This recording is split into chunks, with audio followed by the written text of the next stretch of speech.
সব মাছ এই যে চারা মাছ। তো নমস্কার বন্ধুরা, অঙ্কিতাস ভারতীয় মম চ্যানেলে তোমাদেরকে অনেক অনেক অনেক স্বাগত। তো তোমরা কেমন আছো? আশা করছি প্রত্যেকে খুব ভালো আছে।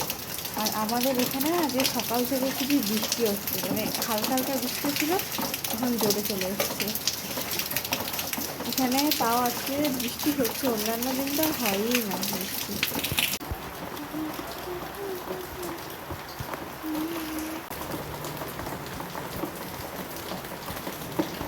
তো বন্ধুরা দেখো, মা এখন বাসন মাজতে এসে নিজেই ভিজে গেছে, তাই তো মা? ভিজে যাচ্ছ?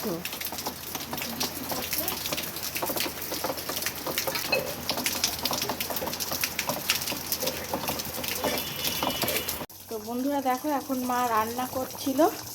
এখানে হচ্ছে চিংড়ি মাছের ভাপা। এটা চিংড়ি মাছের ভাপাই তো? চিংড়ি মাছের ভাপা করবো। তার রেসিপিটা তোমাদের সাথে শেয়ার করব আমি। তো এখানে মা রান্না করুক। তো বন্ধুরা দেখো, মা এখন মাছ বাছতে বসেছি। অনেক মাছ আছে দেখি আগে। হ্যাঁ, কি মাছ আছে দেখি। আচ্ছা দেখো, এটা কি? এটা হচ্ছে চারা মাছ। ওই এরকম বড়? আমি একটা ধরবো না, ধর না, এটা পুরো বুক পড়ে গেছে এখানে। এটা কি? আচ্ছা, এটা হচ্ছে ভোলা মাছ। হ্যাঁ, ভোলা। ভোলা মাছ। তারপরে এটা তিন কি? রকম মাছ এনেছে। এটা কি? এটা এটা হচ্ছে চোখ ডেবরা, পাংখাও বলে অনেকে। আচ্ছা, একটু তুলে ধরো মাছটাকে। আচ্ছা, এই মাছ অনেক দিন খাওয়া হয়নি এবারে। এই মাছ কে কে খেতে পছন্দ করো জানাবে। এই মাছগুলো খেতে খুব মিষ্টি, কাঁটা প্রচন্ড, কিন্তু খেতে খুব ভালো লাগে। ইলিশ মাছের মতো কাটা। পুরো ইলিশ মাছের মতো খেতেও পুরো ইলিশ মাছের মতো। তো এই মাছ ফাছ ধুয়ে পরিষ্কার করে নিই। এত মাছ কখন বাছবো জানি না, মানে কতটাই দেরি হবে। এইগুলো পরিষ্কার করে নিই আগে, সব ধুয়ে, তারপরে তোমাদের কাছে আসছি। সব মাছ। এই যে চারা মাছ স্পেশালি কার জন্য? এটা কার? তোমার। ঝোল। হ্যাঁ, ঝোল। তো ভিডিওটা কন্টিনিউ করতে থাকো বন্ধুরা, দেখতে থাকো পুরো ভিডিওটা। আজকে মাছ আমি ধুয়ে পরিষ্কার করে নিই।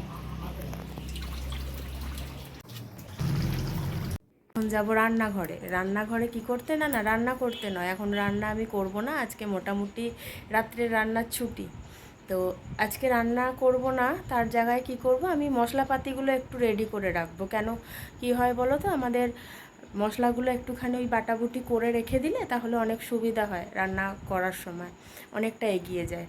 চলো একটু ওখানে গিয়েই দেখা হচ্ছে। তো পুরো ভিডিওটা তোমরা কন্টিনিউ করতে থাকো। এখানে এখন আদা রসুনগুলো একটু ছাড়িয়ে নিচ্ছি, নিয়ে ওগুলো তো পেস্ট করবো, তাই ওগুলো একটু ছাড়িয়ে নিচ্ছি। ছাড়িয়ে ছোট ছোট করে টুকরো করে নিচ্ছি। রসুনগুলো আর টুকরো করতে হবে না, আদাগুলো একটু টুকরো করে নিচ্ছি। মশলা করাটা আমার কাছে মনে হয় যেন একটা সব থেকে বড় কাজ, জানো তো।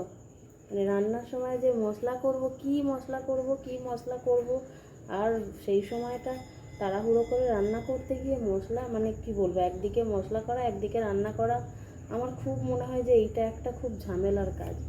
ওই জন্য আমি সবটাই আগে থেকে করে রেখে দিই, রেডি করে রেখে দিই। ফ্রিজে স্টোর করা থাকলে বার করলাম আর করলাম, তাতে কোনো অসুবিধা হয় না, বলো না?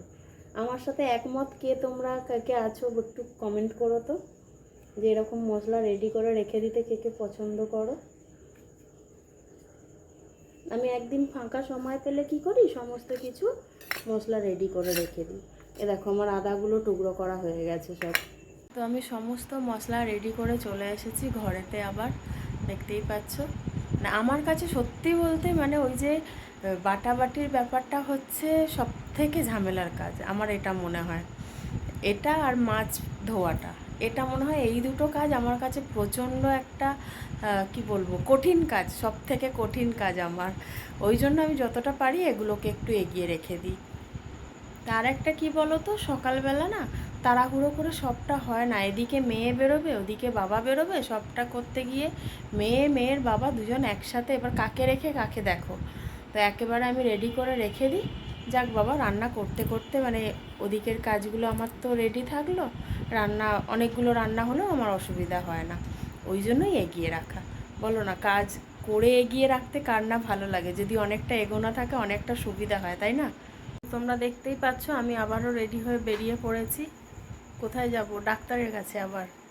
বলেই তো ছিলেন উনি যে 5 থেকে 6 দিন পর আবার এসে চেক আপ করিয়ে নিয়ে যাওয়ার জন্য।